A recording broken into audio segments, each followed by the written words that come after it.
વડીલો, મારા વાલીઓ અને મારા વાલા મિત્રો, મારું નામ રોહિત કુમાર ડીલોબરા છે. હું ધોરણ 7માં અભ્યાસ કરું છું. આજે કન્યા કેળવણી મહોત્સવ અને શાળા પ્રવાસો 2025 જમીન આ શુભ પ્રસંગે મને પાણી બચાવ વિશે કંઈક કહેવાનો મોકો મળ્યો છે. તેનું મને ખૂબ જ આનંદ છે.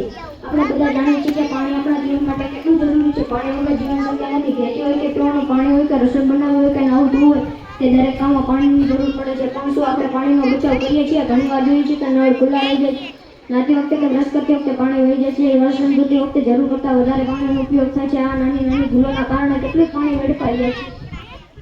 પાણી બચાવવા માટે આપણે શું કરીશું? નળ ખુલ્લા ના છોડીએ. બ્રશ કરતી વખતે નળ બંધ રાખીએ. લીક થતા નળ કે પાઇપને તરત જ રિપેરિંગ કરીએ. વરસાદના પાણીનો સંગ્રહ કરીએ. બગીચામાં પાણી છાંટવા માટે પાણીનો ઉપયોગ કરીએ. પાણી બચાવવું આપણા સૌની જવાબદારી છે. જો આજે આપણે પાણી બચાવીશું તો આવનાર પેઢી શુદ્ધ પાણી મળી રહેશે. આજે કન્યા કેળવણી મહોત્સવમાં દીકરી શાળામાં પ્રવેશી રહી છે. તે પણ પાણી બચાવવાના સંદેશને પોતાના ઘરમાં અને સમાજમાં ફેલાવી શકે છે. કારણ કે